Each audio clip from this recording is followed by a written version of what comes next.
Hello, hello, hello, and welcome.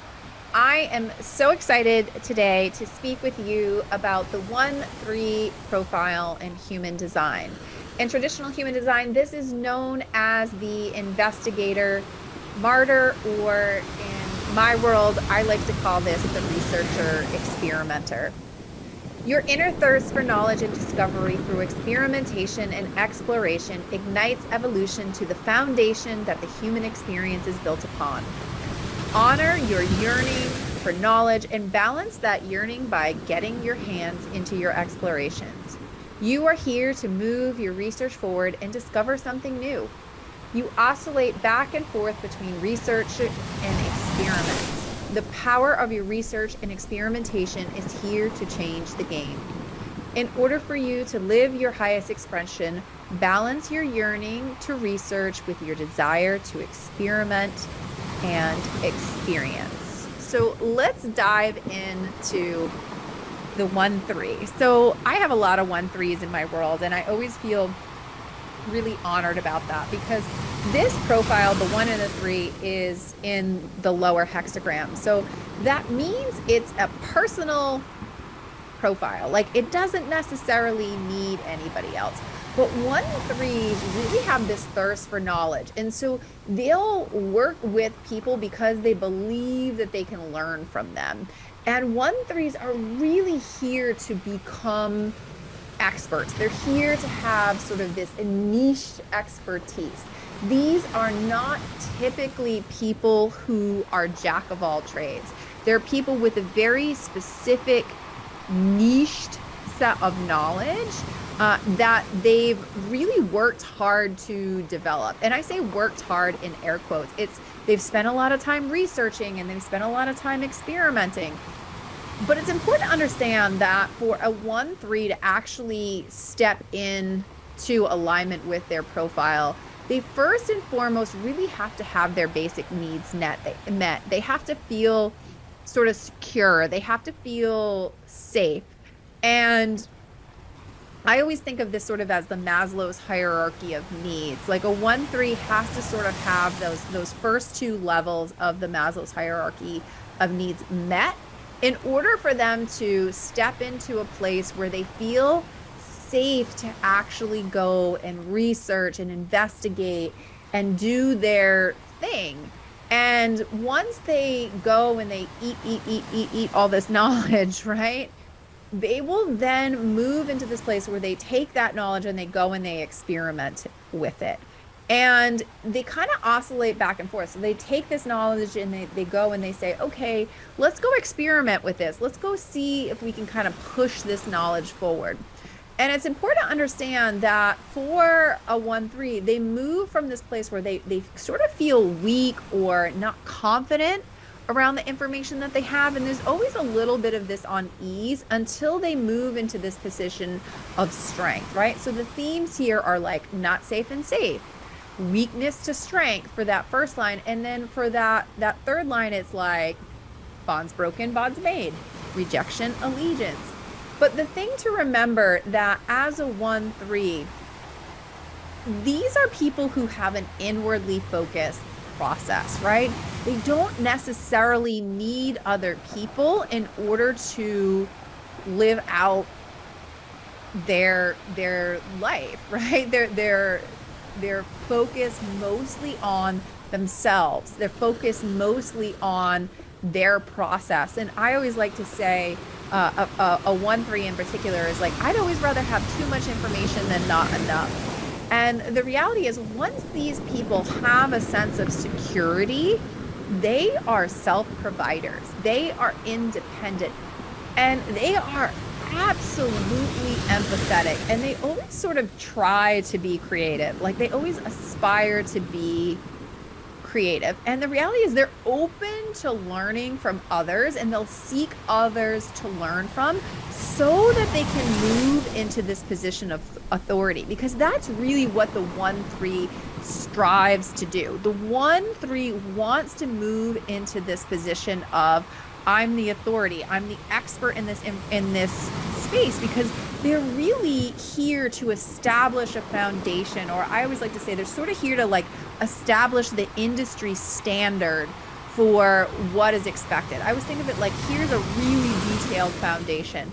That is probably some sort of one line profile, but particularly a 1-3 that has tested it and tried it. And the reality is, when we have the 1, the researcher, and the 3, the experimenter, when those two lines come together to create the profile, the one is on that mind side, and the mind makes sense of the world through investigation, through acquisition of knowledge. And then the researcher, that researcher, that investigator needs that foundation in order for them to feel secure, in order for them to feel confident, in order for them to move into this expertise or this expert role where they can actually build that foundation. While the third line in the body side and the subconscious side, this is the experimenter. They want to go out and get into the world and experience all that life has to offer. And they really want to kind of learn by fire, right? They want to get their hands into things. My 1-3 manifestor son, he is always like, I can't wait to get my hands in this. I just can't wait to get my hands dirty. And inevitably, in true third line fashion, he always bumps into something or somebody bumps into him. But the reality is this profile is here to do both research and experimentation. I always think of this as like sort of this scientist. Like the scientist has done all their research, they've done all their homework, they have all this knowledge, and then they move into the lab to like test this knowledge to see if it's true. They do some experiments, and then they go back to that baseline of knowledge, and then they discern like, is this knowledge legitimate? Like these are people who are constantly trying to poke holes in things. They are trying to make sure that there is this sense of security and a solid foundation, because it is only when that foundation, that solid foundation is developed, can the 1-3 truly step into their expertise. And the challenge that's really always ever present for a 1-3 is like, do I have enough information? Because I see a lot of 1-3s, they just like, I need more and more and more and more information. And the reality is that yes, you probably do need more information, and you might need to move into experimentation. Like I always ask my 1-3 this question: how do you know when you will have acquired enough information? Right? Because the reality is the one, that first line in this profile, will always want more information, but that third line will always want to like jump into things. And so there's definitely this balance here that you have to sort of strike when you have this 1-3 profile. And the reality is confidence and strength comes over time for you as a 1-3 as you start to feel security and safety, and you start to see yourself as the expert as you gain more knowledge, as you gain more repetitions, right? I think of this in like the coaching world, right? A lot of 1-3s will always stay in this place of like, I gotta read another book, I gotta take another course, but they don't ever actually go work with clients and apply the thing. They're just like, I need more textbook knowledge.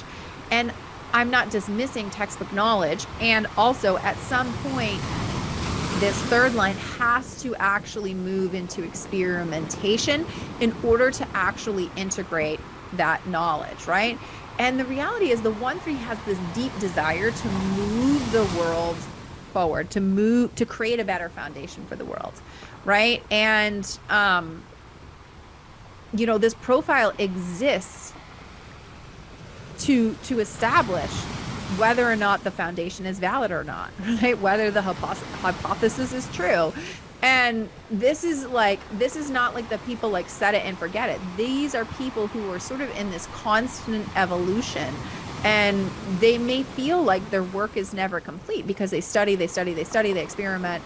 They're like, okay, well, this is true, this is not true, this is not true. Let me go back and add to this research, right?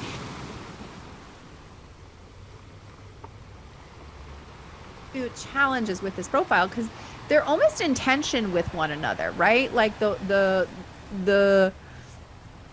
the one's like, I just want to sit and read a book, and the three's like, let me go belly flop into the pool. And so there can be a lot of insecurity and imposter syndrome that comes with this. And the reality is the 1-3 needs uninterrupted alone time so that they can move from this position of weakness into this position of strength, and so that they can actually dive into their process. And they really do have to honor the timing of their life as to when they've acquired enough knowledge. I see this a lot with my 1-3 son. He'll be like, I'm going to go read a book on X, whatever it is. And then he'll be like, all right, now I'm ready to go do it. Like he does this a lot with like Pokemon, right? He'll like go research all of the different stuff about a particular Pokemon, and then he'll leverage that Pokemon in his, Nintendo game. And I'm just using that as an example, but I see it play out more and more. There's sort of this balance where if he has that baseline of knowledge, he can more easily move back and forth. Or for example, when he started playing basketball, he's like, okay, I want to research all the different like techniques in basketball, right? So he would research it and then he would go play, and then he'd research it and he'd go play some more. And there was this sort of back and forth that happens very naturally for him. And the reality is many 1-3 children were typically punished because of that third line trial and error bumping into things. And therefore, as they come into adulthood, that shakes their confidence, right? That third line kind of bumps into things, has things happen, doesn't mean to, particularly on the body side. I notice when the 3 is on the body side, there tends to be a lot of clumsiness, and it could be clumsiness for the person or clumsiness for the person with someone in their, ecosphere, right? I see this with my 1-3 son and my 2-4 son. My 1-3 son is constantly bumping into my 2-4 son. And the reality is he can't help himself. Like my 1-3 son, that's how he moves about the world, right? He moves through in this experimentation, and he moves through in trial and error. And so it's important for you to understand that if you're a 1-3 adult, like you may not always feel safe to step into that experimentation. And it's often as a result of the fact that you were pushed to do too much too soon early on. You weren't allowed that research time, or alternatively, you were like, punished or scolded or discouraged because, you bumped into, this was a real thing that happened in my house. You bumped into your brother and he split his head open, right? Like, and eventually that happens enough times where it leaves you with this residue of like, I don't feel safe to step into the experiment of this.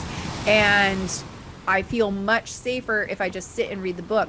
But the reality is, as a 1-3, you have to kind of honor that oscillation of back and forth, because that's what's optimal for you to step into alignment, right? And one of the things I always encourage people with a 1-3, regardless of age, is to share what did you learn? Like, what did you learn from this thing that you just did? Whether you were studying or you were out on the field of play.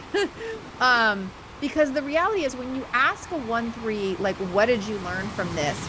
It allows them to start to synthesize their research with their explorations. And particularly for children, this really helps like make them feel safe to be able to do both things. And as adults, as you're in your deconditioning process, this can also help you, give you that feeling of confidence, help you move from this place of weakness to strength, because you'll start to see and feel more confidence, because the fact that your failures, quote unquote, as a third line are really just experiments where you go, you learn something, and you take it back and you move that information forward, you move that body of work forward, and you absolutely develop a better foundation. And that is really what you are here to do. You're here to step into a position of authority, to be the expert, and to really like move the foundation forward, to create a more secure foundation for everyone else, right? Based on your own research and experimentation. And so I think one of the things that's important to remember here is that at its high expression, these are people who are incredibly artful and amazingly empathetic, and incredibly creative because they have this potential to discover all of this stuff because they kind of oscillate back and forth.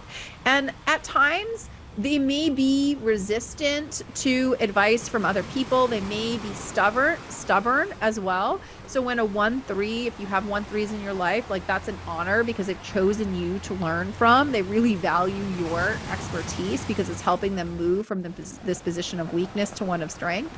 But sometimes if a 1-3 is resistant to your advice, it's often because they want to and need to experience it for themselves because they have to take what they've learned and they have to integrate it.